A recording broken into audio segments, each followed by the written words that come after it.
Hello दोस्तों, आज अपन class 9th का chapter number 13 why do we fall ill का पार्ट नंबर 2 पढ़ रहे हैं। ठीक है, पिछले पार्ट के अंदर अपन ने ये पढ़ लिया था कि हेल्थ वर्ड का क्या मतलब होता है, डिजीज़ फ्री और हेल्दी के अंदर क्या डिफरेंस होता है, और अपन ने डिजीज़ क्या होता है, ठीक है, उसको कैसे पहचानते हैं। एंड उसके अंदर अपन ने शुरू कर दिया था कि डिजीज़ 2 टाइप्स के होते हैं, acute and chronic, and infectious disease, non infectious disease. And उसके अंदर अपन ने कॉजेज़ के अंदर immediate cause and contributory cause पढ़ लिया। अगर आपको ये सब चीज़ें नहीं पता है तो आप एक बार पिछला वीडियो देख के आना, उसके बाद इस वीडियो को पढ़ना तो आपको अच्छे से समझ आएगा। So let's start. तो आज की वीडियो में अपन इन्फेक्शियस डिजीज़ के बारे में पढ़ने वाले हैं। ठीक है, इन्फेक्शियस डिजीज़ क्या होता है थोड़ा सा मैं आपको बता देती हूँ। इन्फेक्शियस डिजीज़ ऐसे डिजीज़ होते हैं विच आर, जिनका इमीडिएट कॉज माइक्रोब्स होता है। ठीक है, माइक्रोब्स का क्या मतलब होता है? माइक्रोब्स का मतलब होता है माइक्रो ऑर्गेनिजम्स, यानी कि जो अपन को आँख से नहीं दिखता उसको अपन क्या बोलते हैं, माइक्रो ऑर्गेनिजम्स। जैसे अपने आँखों के अंदर, अपने हाथ के अंदर कितने सारे बैक्टीरिया होते हैं, जैसे वायरस होते हैं, जो आप खाली आंखों से आप देख नहीं सकते हो, माइक्रोस्कोप से आप देख सकते हो। ठीक है, तो माइक्रो से आप याद रखना जो बहुत छोटे होते हैं, जो अपने नेकेड आई से नहीं दिखते हैं। तो माइक्रो ऑर्गेनिजम्स जिन डिजीज़ को फैलाते हैं, फैलाते नहीं है, जिसका कॉज, ठीक है ना, उस डिजीज़ आने का कारण, जैसे अपन सर्दी जुकाम ले लेते हैं। सर्दी जुकाम क्यों आता है? वायरस के कारण आता है, ठीक है ना। तो जहाँ पर इमीडिएट कॉज अपना माइक्रोब्स होता है उसको अपन बोलते हैं इन्फेक्शियस डिजीज़, और ये डिजीज़ कम्युनिटी के अंदर स्प्रेड होती है, एक इंसान से दूसरे इंसान के अंदर जा सकती है। जबकि नॉन इन्फेक्शियस डिजीज से नहीं जाती है, जिसके अंदर इमीडिएट कॉज माइक्रोब्स नहीं होता है। जैसे कैंसर हो गया, कोई हार्ट की, दिल की बीमारी हो गई, ठीक है, कोई जेनेटिक डिसऑर्डर हो गया, ये ऐसे ऐसे फैलते नहीं किसी भी इंसान के अंदर। वो उसका कॉज इंटरनल होता है, एंड वो एक पर्टिकुलर इंसान अकेले उसे सफ़र करता है, वो फैलते नहीं है, ठीक है ना, can not spread in the community. So next अपन यहाँ पर चलते हैं। वही लिखा है माइक्रोब्स विच, क्योंकि इन्फेक्शियस डिजीज है तो ऑब्वियस सी बात है माइक्रोब्स इसके अंदर वर्ड आएगा, बिकॉज ये इसका इमीडिएट कॉज है। ठीक है, which causes disease are present in wide range of categories, यानी ये क्या बताने आ रहा है कि माइक्रोब जो इन्फेक्शियस डिजीज़ को कॉज करता है, ठीक है, माइक्रोब जो इन्फेक्शियस डिजीज़ को कॉज करता है उसको इन बड़े बड़े ग्रुप्स, क्लासिफिकेशन के इन बड़े बड़े ग्रुप्स के अंदर रखा गया है। कौन से हो गए? वायरस हो गए, बैक्टीरिया हो गए, फंजाई तो अपन ने पढ़ा है ना, फंजाई अपन ने कहाँ पढ़ा है? 5 किंगडम क्लासिफिकेशन के अंदर अपन ने पढ़ा था। डाइवर्सिटी इन लिविंग ऑर्गेनिजम्स के अंदर 5 किंगडम क्लासिफिकेशन के अंदर फंजाई के बारे में पढ़ा है, ठीक है, ये तो अपन को पता है। एंड प्रोटोजोआज जो होते हैं किसके अंदर आते हैं? प्रोटिस्टा के अंदर आते हैं। प्रोटिस्टा का आपको मतलब पता होगा, है ना, प्रोटिस्टा भी अपन ने 5 किंगडम क्लासिफिकेशन के अंदर पढ़ा है। प्रोटिस्टा क्या होता है? यूनिसेलुलर, ठीक है ना, और एक और क्या पॉइंट है इसके अंदर? ये यूकैरियोट्स होते हैं। ये दोनों बात इसके अंदर आपको याद रखना है। यूनिसेलुलर यानी कि ये सिंगल सेल्ड होते हैं। यूकैरियोट्स का क्या मतलब हुआ कि इनके पास में सब मेम्ब्रेन बाउंड ऑर्गेनल प्रेजेंट होते हैं। यूकैरियोट प्रोकैरियोट के बीच में डिफरेंस आई होप आपको पता है, वापस बता देती हूँ।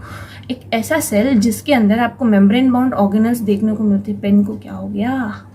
ठीक है, ये मेरे पास में एक सेल बनाया मैंने जिसके अंदर आपको मेम्ब्रेन बाउंड न्यूक्लियस देखने को मिलता है, माइटोकॉन्ड्रिया देखने को मिलता है, बाकी सारे ऑर्गेनल्स जो अपन को पता है, ठीक है, गोल्जी अपार्टस हो गया, वो क्या बोलते हैं, क्लोरोप्लास्ट हो गया, ठीक है ना, वगैरह वगैरह जो भी है अपने पास में मेम्ब्रेन बाउंड ऑर्गेनल्स जो भी अपने पास में प्रेजेंट है, वो सब अगर है एक सेल के अंदर, आप इस बात से याद रखना कि उसके पास में मेम्ब्रेन बाउंड न्यूक्लियस प्रेजेंट होता है। यानी कि सेल मेम्ब्रेन को छोड़ के या फिर सेल वॉल को छोड़ के उसके अंदर दूसरा मेम्ब्रेन बाउंड ऑर्गेनल भी अगर प्रेजेंट है तो उसको अपन क्या बोलेंगे? यूकैरियोट्स के अंदर रखा जाता है। लेकिन अगर एक सेल है उसके पास में मेम्ब्रेन बाउंड न्यूक्लियस भी इवन प्रेजेंट नहीं है, न्यूक्लियस बस एक जेनेटिक मटेरियल किसी एक जगह के अंदर ऐसे गुच्छा बना के प्रेजेंट है, उसके चारों तरफ कोई मेम्ब्रेन ही नहीं है, उसको अपन क्या बोलेंगे? प्रोकैरियोट्स बोलते हैं। तो प्रोटोजोआन्स कैसे होते हैं? प्रोटिस्टा के अंदर आते हैं। कैसे होते हैं प्रोटिस्टा के सारे एनिमल्स? यूनिसेलुलर और यूकैरियोट्स। इसी के साथ मोनेरा भी आपको याद होगा, वो कैसे होते हैं? यूनिसेलुलर और प्रोकैरियोट्स होते हैं, ठीक है, यूनिसेलुलर प्रोकैरियोट्स होते हैं, जबकि प्रोटिस्टा वाले यूनिसेलुलर यूकैरियोट्स होते हैं। अगर आपको अभी भी यूकैरियोट्स प्रोकैरियोट्स समझ नहीं आया तो आप फर्स्ट चैप्टर जो है अपना 5th चैप्टर आपके बायोलॉजी का, इसके अंदर फंडामेंटल यूनिट ऑफ लाइफ, उस चैप्टर को एक बार आप एक और बार रिवाइज करके आना तो आपको याद आ जाएगा। इतना आपको समझ में आया कि इन्फेक्शियस डिजीज माइक्रोब्स ही इसके अंदर इमीडिएट कॉज होती है। उन माइक्रोब्स को अपन ने इस बड़े बड़े ग्रुप्स के अंदर बांट रखा है, वायरस, बैक्टीरिया, फंजाई, प्रोटोजोआस। तो यहाँ पे आपके बुक के अंदर कुछ एग्जांपल्स दे रखे हैं, सबसे पहले अपन इस एग्जांपल्स को पढ़ेंगे, ठीक है। ये इतने एग्जांपल्स आपके इसके अंदर दे रखा है, ठीक है। सबसे पहले आपको वायरस के बारे में बता रखा है, उसके बाद में ना आपको एक बैक्टीरिया का एग्जांपल दे रखा है, उसके बाद में प्रोटोजोआन, उसके बाद में वापस प्रोटोजोआन, उसके बाद में राउंड वर्म्स जो होते हैं, ये भी अपन ने जब वो diversity in living organism chapter पढ़ा था, उसके अंदर पढ़ा था ये राउंड वर्म्स जो होते हैं वो किसको बोला जाता है, तो नीमाटोडा वाले को बोला जाता है, वही राउंड वर्म्स होते हैं। एंड एक और अपन ने निकनेम फ्लैट वर्म्स पढ़ा था, वो किसको बोलते हैं, फ्लैट वर्म्स प्लेटिहेल्मिन्थस को बोलते हैं, ठीक है ना। वो यहाँ पे मैं लिखना नहीं चाहती हूँ, ठीक है, आपको ये याद रखना है राउंड वर्म किसके अंदर आते हैं, नीमाटोडा के अंदर आते हैं। नीमाटोडा का आपको कैरेक्टरिस्टिक्स पता होना चाहिए, ठीक है ना, राउंड वर्म्स के बारे में जब आप स्टडी कर रहे हैं तब। अभी उसके बारे में नहीं पढ़ रहे, अपन यहाँ पे सिर्फ एक पर्टिकुलर राउंड वर्म की बात कर रहे हैं जो ये डिजीज़ कॉज करती है। फर्स्ट से अपन चलते हैं। सबसे पहला अपने पास में वायरस है SARS virus, severe acute respiratory syndrome. आपके बुक के अंदर सिर्फ आपको ये दे रखा है कि भाई ये जो एक नाम दे रखा है एंड वो क्या है, ठीक है ना, मतलब इन ग्रुप्स में से वो कौन से ग्रुप्स के अंदर जाता है, इन ग्रुप्स के अंदर से वो कौन से ग्रुप्स के अंदर जाता है वो आपको बता रखा है। एंड जो डिजीज़ कॉज करता है उसका नाम आपको दे रखा है आपकी बुक के अंदर।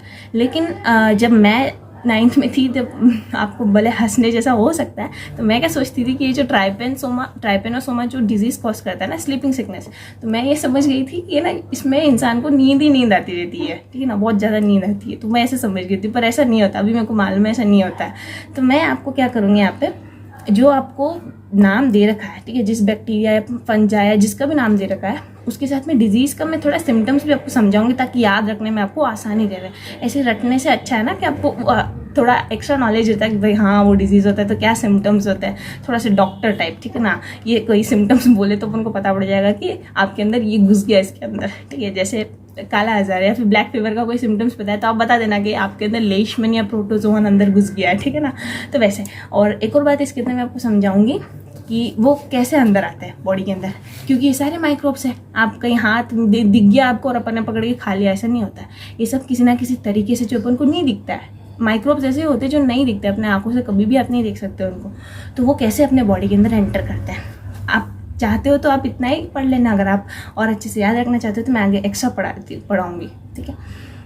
एक्स्ट्रा मतलब इन द सेंस इसी से रिलेटेड है कि इसके सिम्टम्स क्या है एंड ये एंटर कैसे करते हैं। पहले मैं आपको सिंपल बता देती हूँ जो आपकी बुक के अंदर है। सबसे पहला अपने पास में सार्स वायरस, इसका फुल फॉर्म है severe acute respiratory syndrome. Severe acute respiratory syndrome, तो ऑब्वियस सी बात है ये रेस्पिरेटरी सिस्टम यानी लंग्स और इसके अंदर जाके इन्फेक्शन करेगा, ठीक है। नेक्स्ट है अपने पास में स्टेफाइलोकोकी बैक्टीरिया, जो क्या करता है, डिजीज एक्नी डिजीज को कॉज करता है। ये डिजीज आप पिंपल समझ सकते हो, ठीक है।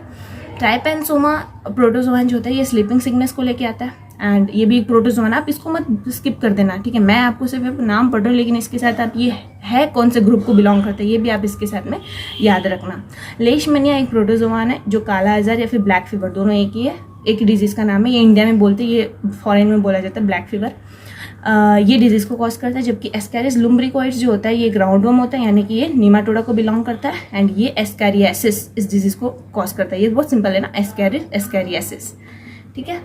इस पेन को आज क्या हो गया पता नहीं।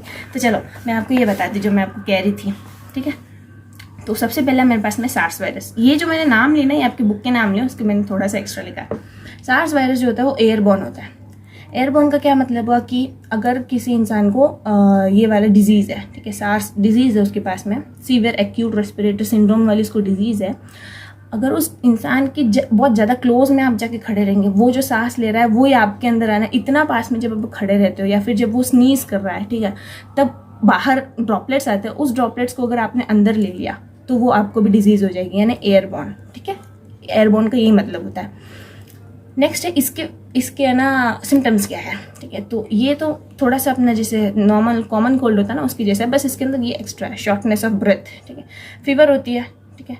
ड्राई कफ यानी सूखा कफ आता है एंड शॉर्टनेस ऑफ ब्रेथ यानी कि अपन को सांस लेने में दिक्कत होती है जब सार्स वायरस हो जाता है। आप इनको याद रख के, आपको एग्जाम में कोई नहीं पूछने वाला 9th स्टैंडर्ड के अंदर कि इसके सिम्टम्स लिखो, ये कैसे फैलता है, ये मैं आपको एक्स्ट्रा इन्फॉर्मेशन दे रही हूँ।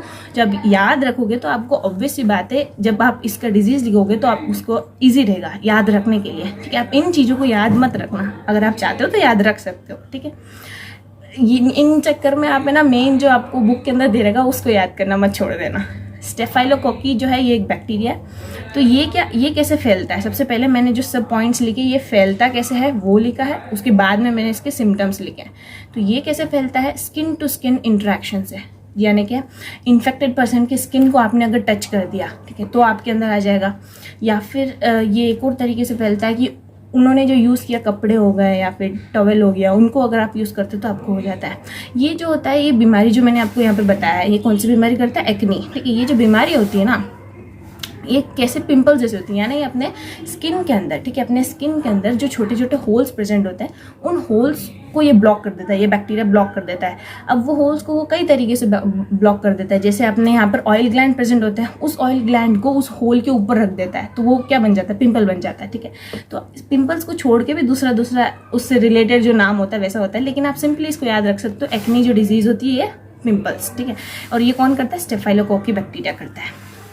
नेक्स्ट है अपने पास में ट्राइपेनोसोमा, जो क्या है, एक प्रोटोजोआन है, और ये जो होती है एक इंसेक्ट से फैलती है, ठीक है। ये मतलब जैसे अपने मलेरिया जो होता है वो कैसे फैलता है, एक अपन को मॉस्किटो अगर काट लेता है, फीमेल मॉस्किटो जब अपन को काट लेता है तो अपन को मलेरिया हो जाता है।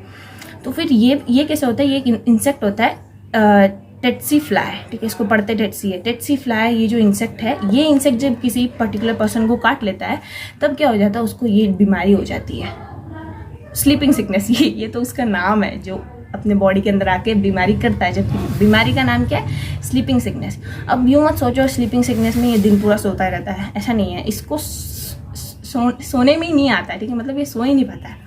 इसको दिन पूरा क्या होता है, मतलब हमेशा इसको इरिटेशन होती है, सीवियर हेडेक यानी बहुत तेज का सर दर्द होता है, और मसल्स और जॉइंट्स के अंदर पेन होता है, ठीक है, मसल्स और अपने जॉइंट्स के अंदर इसको पेन होता है। तो ऑल टोटली आप देखो, जब किसी पर्सन को इतना रहेगा तो वो सो ही नहीं पाएगा, तो स्लीपलेसनेस होता है, यानी नॉर्मल जो एक इंसान को सोना होता है 6 घंटे या 8 घंटे, वो भी नहीं सो पाता है ये, इसलिए इसको स्लीपिंग सिकनेस है। सोने की बीमारी नहीं है, स्लीप ही नहीं कर पा रहा है, ऐसी सिकनेस है, ठीक है। लेशमैनिया ये क्या है, एक प्रोटोजोआन है जो कौन सी डिजीज़ को कॉज करता है, काला अजहर या फिर ब्लैक फीवर, ठीक है।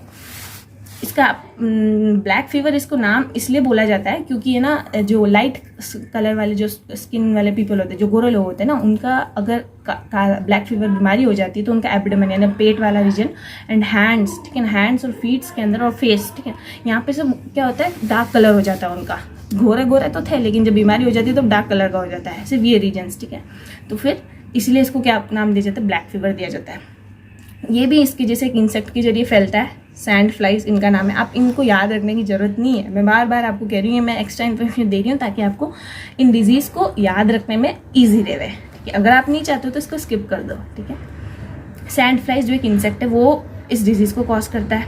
कौन सा डिजीज़, लेशमैनिया डिजीज़ का नाम नहीं है, ठीक है ना, ये उस बैक्टीरिया प्रोटोजोआन का नाम है जो उस डिजीज़ को कॉज करता है। ये कौन सा डिजीज़ है, काला अजहर या फिर ब्लैक फीवर। इसके अंदर सिम्टम्स क्या देखने को मिलते हैं कि एब्डोमेन रीजन जो अपना पेट का रीजन होता है ये फूल जाता है बाहर की तरफ, ठीक है, हाँ बाहर की तरफ ही फूलता है। जैसे कुछ आपने बच्चे को अगर देखे होंगे ना, छोटे छोटे बच्चे होते हैं वो होते दुबले पतले, बस पेट अकेले इतना फुला हुआ रहता है, ठीक है। उन बच्चों को ये डिजीज़ है, मैं ये नहीं कह रही हूँ, मैं कह रही हूँ कि ऐसा पेट फूल जाता है, एब्डोमेन रीजन जो होता है वो फूल जाता है, ठीक है, स्वलन हो जाता है, वेट लॉस हो जाता है, वीकनेस होती है।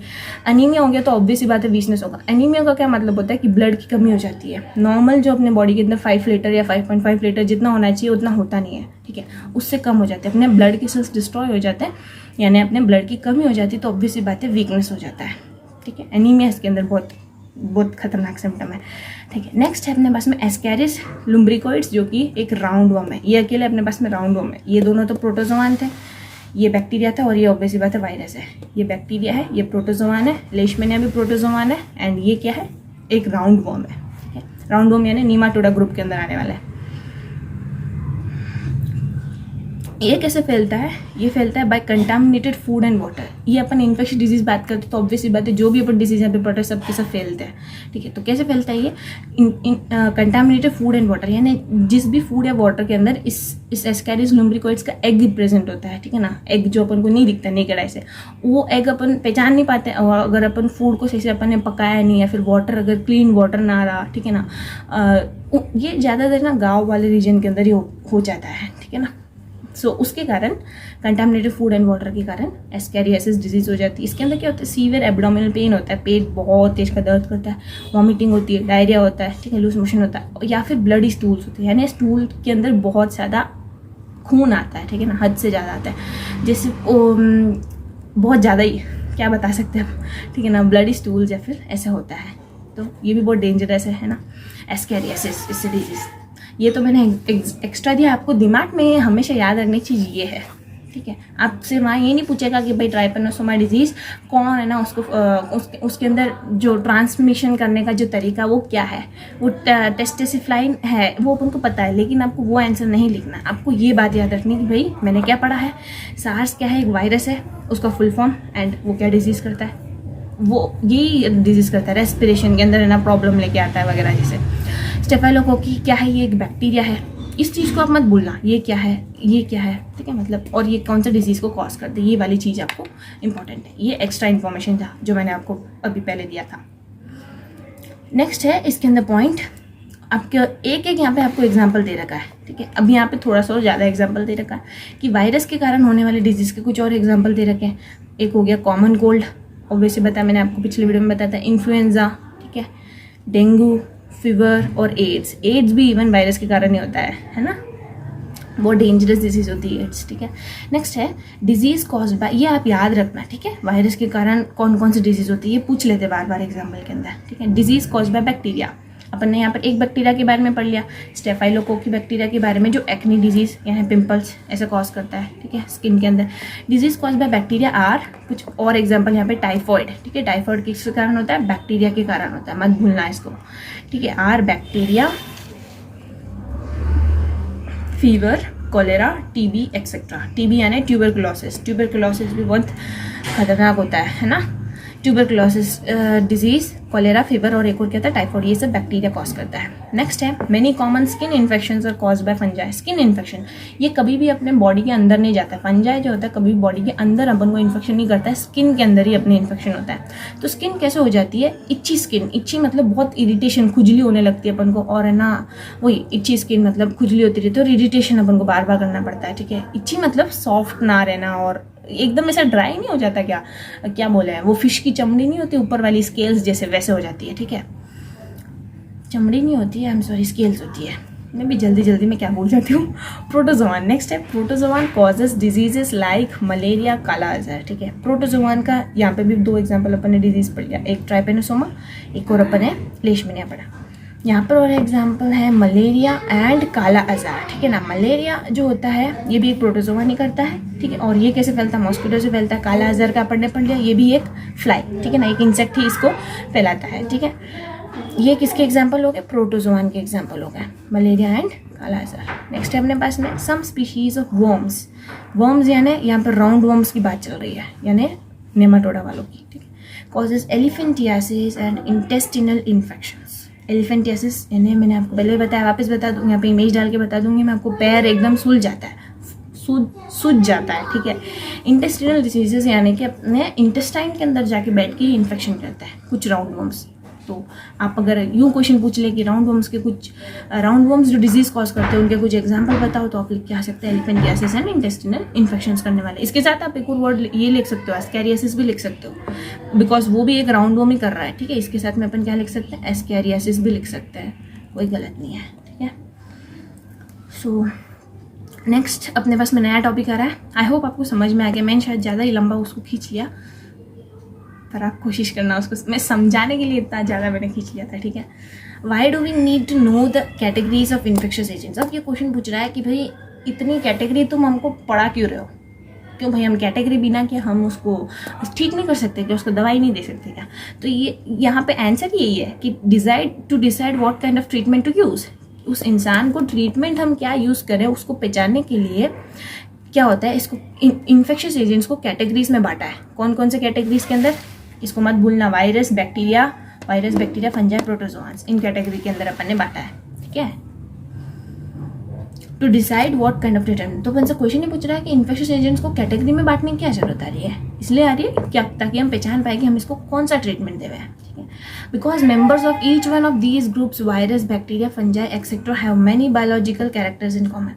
यानी कि बिकॉज यूँ नहीं अपन पता पड़ा कि इसके अंदर पता ही नहीं है इसके अंदर कौन आया, बैक्टीरिया आया, वायरस आया, और आप इसको बैक्टीरिया की दवाई दिए जा रहे हो, बिकॉज है ना बैक्टीरिया और वायरस जो होती है दोनों को सही करने के लिए सेम दवाई नहीं है, ठीक है। बैक्टीरिया को ठीक करने के लिए अलग दवाई होती है, वायरस को अलग होती है, ठीक है। तो इसीलिए और एक और बात आपको इसके अंदर याद रखना है कि बैक्टीरिया ग्रुप के अंदर बिलोंग करने वाले जितने भी ऑर्गेनिजम्स हो गए, जैसे यहाँ पे आपको प्रोटोजोआन के 2 एग्जांपल दे रखा है, ठीक है, ये सिकनेस और ये सिकनेस, स्लीपिंग सिकनेस और काला हैजर, दोनों कौन कर रहा है, प्रोटोजोआन कर रहा है। तो इसके अंदर most of the characters same रहेंगे यूनिसेलुलर यूकेरियोट्स से। तो इसको डिस्ट्रॉय करने के लिए जो अपन दवाई यूज़ करते हैं उसको इसके अंदर यूज़ कर सकते हैं, बस इसके अंदर कुछ एक्स्ट्रा चीज़ें होंगी, ठीक है, उसको अकेले अपन को सही करना पड़ेगा। बाकी दोनों प्रोटोजोआन है, दोनों एक ही कैटेगरी को बिलोंग कर रहे हैं, तो दोनों एक जैसे रहेंगे। ये बैक्टीरिया जैसे थोड़ी ना रहेगा, प्रोटोजोआन अलग हुआ है, ठीक है, प्रोटोजोआन अलग हुआ है। नेक्स्ट है इसको अच्छे से समझाने के लिए आपकी बुक के अंदर इसको बहुत अच्छे से एक्सप्लेन किया, एंटीबायोटिक्स, ठीक है, इसको अपन पढ़ेंगे, आज मजा आएगा एंटीबायोटिक्स पढ़ने में, ठीक है। तो सबसे पहले एंटीबायोटिक्स जो होता है, एक बात आप समझ लो, ये सिर्फ बैक्टीरिया के लिए यूज़ किया जाता है, ठीक है, सिर्फ बैक्टीरिया ही एंटीबायोटिक्स के कहना मानते हैं। बाकी वायरस दादा जो होते हैं वो एंटीबायोटिक्स की तो बिल्कुल कदर ही नहीं करते हैं, बिकॉज एंटीबायोटिक्स वायरस को कुछ बिगाड़ ही नहीं सकता है, ठीक है, वो अपन आगे पढ़ेंगे। सबसे पहले अपन चलते ही है बैक्टीरिया को कैसे नाश कर देता है, ठीक है, कैसे उसका विनाश पहुंचा देता है। दे कॉमनली ब्लॉक, यानी दे मतलब एंटीबायोटिक्स, ठीक है, दे का मतलब कौन है, antibiotics. They commonly block biochemical pathways important for bacteria. अब मैं यहाँ पे आपको थोड़ा सा बायोकेमिकल पाथवेज समझाती हूँ, मैं पूरा पाथवे नहीं समझाऊंगी, आपको इसके एग्जांपल देती हूँ, ठीक है। कौन से एग्जांपल है इसके, जैसे बैक्टीरिया जो होता है वो सेल वॉल बनाता है। सेल वॉल क्यों बनाता है, प्रोटेक्शन के लिए, ठीक है, जिस जगह के अंदर वो प्रेजेंट है उसके एनवायरमेंट से अपने आप को बचे। जैसे एग्जाम्पल ले लेते हैं अपन अपने स्टमक के अंदर, अभी आप खाना खाया, ठीक है, कुछ कंटामिनेटेड फूड खा लिया अपन ने या कुछ और ले लिया, जिसके जरिए अपने स्टमक के अंदर एक बैक्टीरिया चला गया। अब स्टमक के अंदर आपको पता है HCl सिक्रीट होता है। HCl कितना स्ट्रॉन्ग एसिड होता है, ठीक है, उस एसिड के अंदर तो हर कोई विनाश होना ही है, लेकिन उससे भी ये प्रोटेक्ट करने के लिए अपने चारों तरफ सेल वॉल प्रेजेंट है। जब इसके पास में सेल वॉल नहीं रहेगी तो वो मर जाएगा। तो जिस इन्वायरमेंट के अंदर ये प्रेजेंट है उस इन्वायरमेंट से इसको बचाने के लिए इसके पास में क्या होता है, सेल वॉल होता है। तो उसको बनाने का जो तरीका होता है ना, उसको अपन क्या बायोकेमिकल पाथवेज बोलते हैं। तो एंटीबायोटिक्स उस बायोकेमिकल पाथवेज को ब्लॉक कर देते हैं, यानी कि सेल वॉल ही बनाने नहीं देंगे बैक्टीरिया को। तो कैसे बनाएगा, मैं देखता हूँ करके ये बढ़ जाता है, मैं नहीं बनाने दूंगा तेरे को, फिर वो सेल वॉल ही नहीं बना पाते। Many bacteria make cell wall for protection, वही मैंने आपको बताया, बहुत सारे बैक्टीरिया ऐसे होते हैं जो अपने प्रोटेक्शन के लिए, इन्वायरमेंट के प्रोटेक्शन के लिए सेल वॉल का फॉर्मेशन करते हैं। द एंटीबायोटिक, यहाँ पे सिर्फ पेनिसिलिन की बात कर रही है, दूसरे एंटीबायोटिक की अपन बात नहीं कर रहे, सिर्फ पेनिसिलिन की बात कर रहे हैं। The antibiotic penicillin blocks the bacterial process for building cell wall, यानी एक बैक्टीरिया के अंदर, कोई सा भी बैक्टीरिया ले लेते हैं अपन, ठीक है, एक बैक्टीरिया के अंदर, ठीक है, एक बैक्टीरिया के अंदर सेल वॉल बनाने के लिए, ठीक है, सेल वॉल बनाने के लिए जो प्रोसेस होता है उसको ब्लॉक कर देता है, या फिर अगर सेल वॉल बना भी होगा तो उसको डैमेज पहुंचा देगा, ठीक है, एक ही बात है, ये सेल वॉल को डैमेज पहुंचा देता है, उसको बनाने नहीं देता है। Blocks the bacterial process for building cell wall, या फिर सेल वॉल को पूरी तरह से डैमेज कर देगा। जब ये सेल वॉल को डैमेज कर देगा तो सेल भी अपने आप डिस्ट्रॉय हो जाएगा, ठीक है। As a result growing bacteria dies, growing bacteria dies. अब क्या हो जाएगा, बैक्टीरिया जो अपना बढ़ रहा था, ग्रो कर रहा था, वो डाई हो गया, डेड हो गया, मर गया। पेनिसिलिन, ये क्वेश्चन आपसे पूछ सकते हैं, ठीक है, इंपॉर्टेंट पॉइंट है। Penicillin does not effect human cell as they do not make cell wall. आपसे यूँ क्वेश्चन पूछ सकते हैं कि भाई पेनिसिलिन अपन जो खाते हैं, ठीक है, पेनिसिलिन अपन जो खाते हैं वो सिर्फ और सिर्फ बैक्टीरिया को जाके क्यों मारता है, ह्यूमन सेल को क्यों नहीं मार लेता, क्यों नहीं मारता है, अपन को क्यों नुकसान नहीं पहुंचता है, सिर्फ बैक्टीरिया को क्यों नुकसान पहुंचता है। तो उसका एक कारण है, अपन एनिमल किंगडम के अंदर आता है। किसके अंदर आता है, एनिमल किंगडम। एनिमल किंगडम के आउटरमोस्ट लेयर क्या है, आउटरमोस्ट जो उसके पास में प्रोटेक्शन वॉल जो भी अपन कह सकते हैं वो क्या है, सेल मेम्ब्रेन है। इसके पास में सेल वॉल नहीं है। और पेनिसिलिन क्या करता है, पेनिसिलिन का यहीं पर अपन ने अभी जस्ट पढ़ा, penicillin blocks the process for building cell wall, यानी कि सेल वॉल बनाने का जो प्रोसेस है उसको ब्लॉक कर देता है, सेल वॉल को डैमेज कर देता है। तो अपने पास में तो सेल वॉल है ही नहीं, तो अपन को क्या डैमेज पहुंचाएगा, अपन को डैमेज ही पहुंचा नहीं सकता, बिकॉज अपने पास में सेल मेम्ब्रेन ही प्रेजेंट है। वो सिर्फ सेल वॉल बनाने के प्रोसेस को ब्लॉक करता है, सेल मेम्ब्रेन बनाने के प्रोसेस को ब्लॉक नहीं करता, इसीलिए penicillin does not effect human cell, ठीक है, ये इंपॉर्टेंट है। नेक्स्ट है, but virus do not use these pathways at all, virus ये पाथवे को यूज ही नहीं करता है। Hence antibiotics work for bacteria only, not for virus. अगर आपसे क्वेश्चन यूँ पूछा जाता है कि एंटीबायोटिक्स सिर्फ और सिर्फ बैक्टीरिया के लिए क्यों यूज़ करते हैं, वायरस के ऊपर क्यों काम नहीं आता, तो आप सिंपली आंसर लिख सकते हैं कि वायरस जो है बैक्टीरिया का पाथवे को यूज़ नहीं करता है, उसके अंदर आप बैक्टीरिया का पाथवे को एक्सप्लेन कर सकते हो कि वो क्या है, ठीक है, उसको वायरस यूज़ नहीं करता है। लेकिन अगर आप चाहते हो कि मैं आपको वायरस का आंसर, तो आप इतना लिख के आ सकते हो, बिकॉज आपके बुक के अंदर इतना ही बता रहेगा, वायरस का पाथवे एक्सप्लेन नहीं किया। लेकिन अगर आप चाहते हो तो मैं आपको एक्सप्लेन करके बता देती हूँ, ठीक है, क्योंकि जब अपन इसको लिखने की जरूरत नहीं, याद रखने की जरूरत नहीं, मैं बस आपको एक्स्ट्रा बता रही हूँ कि वायरस का पाथवे कैसा होता है। सबसे पहले आपको समझना पड़ेगा वायरस होता क्या है, ठीक है। तो वायरस क्या होता है, वायरस, एक सेकेंड, क्लियर नहीं हो रहा है। हाँ, वायरस क्या होता है? Virus simply genetic material DNA ले लो या फिर है ना आप आरएनए ले लो, दो जेनेटिक मटेरियल होते हैं। ये आप बाद में हायर क्लास में पढ़ोगे, इसको छोड़ दो, अभी डीएनए लेते हैं। डीएनए तो आपको पता ही है ना, एक सेल का जेनेटिक मटेरियल क्या है? डीएनए है। तो डीएनए प्रेजेंट होता है, उसके पास में क्या प्रेजेंट होता है? डीएनए प्रेजेंट होता है एंड उसके चारों तरफ प्रोटीन का कोट प्रेजेंट होता है और कुछ भी नहीं होता, बस इसी को क्या बोला जाता है? वायरस बोला जाता है, ठीक है। और कुछ भी नहीं होता है, यानी इसके पास में ना साइटोप्लाज्म है। और अपन ने जब चैप्टर नंबर 5 पढ़ा था उसके अंदर पढ़ा था कि जिस सेल के पास में साइटोप्लाज्म नहीं है, जिस सेल के पास में साइटोप्लाज्म नहीं है वो क्या है? वो डेड सेल है। तो इसके पास में साइटोप्लाज्म है ही नहीं, तो वायरस क्या हुआ? डेड सेल हुआ। जबकि अगर आप बैक्टीरिया की बात करते हो, तो वो क्या है? लिविंग सेल है। वो लिविंग सेल है, ये खुद का खाना लेता है, खुद रिप्रोडक्शन करता है, ठीक है ना। लेकिन वायरस जो होता है डेड सेल होता है। कब तक डेड सेल होता है? जब तक ये इन्वायरमेंट में प्रेजेंट होता है। जैसे इसको एक होस्ट ऑर्गेनिज्म मिल जाता है, होस्ट ऑर्गेनिज्म यानी जहाँ पर ये बैठ के अपना घर बसा सके, जैसे इसको ऐसा ऑर्गेनिज्म मिल जाता है तो वैसे ये जिंदा हो जाता है। यहाँ तक तो मरा हुआ था, जैसे ये होस्ट ऑर्गेनिज्म के अंदर एंटर करता है वैसे ये जिंदा हो जाता नहीं है, आई एम सॉरी, जिंदा नहीं होता है, ये दूसरा काम करने लग जाता है जो एक लिविंग सेल करता है, यानी कि रिप्रोडक्शन करने लग जाता है। अब मैं आपको बताती हूँ कैसे करता है ये, इसका पाथवे डिफरेंट कैसे बैक्टीरिया से। तो सबसे पहले ये एक सेल पकड़ता है, अपनी ह्यूमन बॉडी की बात करते हैं, ये अपना एक ह्यूमन सेल है। उस सेल के अंदर ये इसके पास में प्रोटीन कोट है एंड उसके अंदर इसका डीएनए प्रेजेंट है। बस डीएनए को अंदर उतार देगा, पहले अटैच होता है इससे, फिर डीएनए को अकेले अंदर उतार देगा। जैसे ही डीएनए को अंदर उतारेगा तो अब ये सेल तो अपना सेल है, लेकिन अंदर किसका डीएनए रख के बैठा है? वायरस का डीएनए रख के बैठा है। अब जैसे ये सेल रिप्रोड्यूस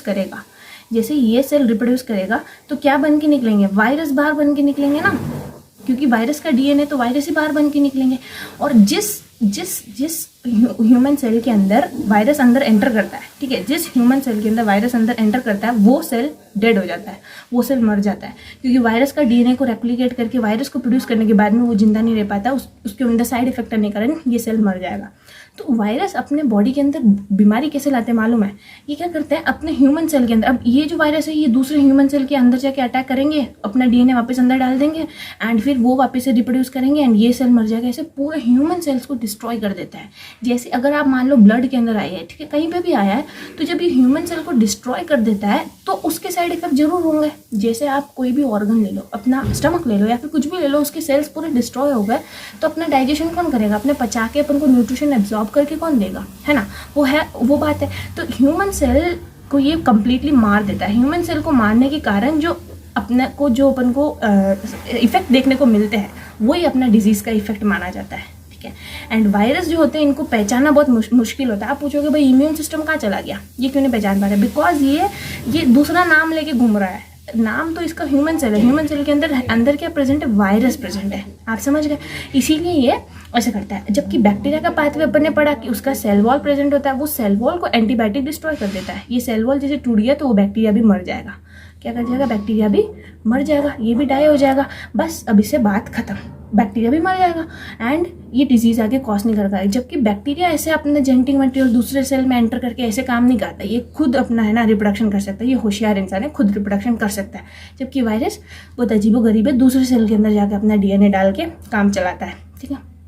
तो इसी का ये मतलब है। आप सिंपली आंसर के अंदर ये लिख सकते हो कि ना वायरस ये पाथवे को यूज़ नहीं करता, लेकिन मैंने आपको यहाँ पे थोड़ा सा पाथवे समझा दिया, ठीक है।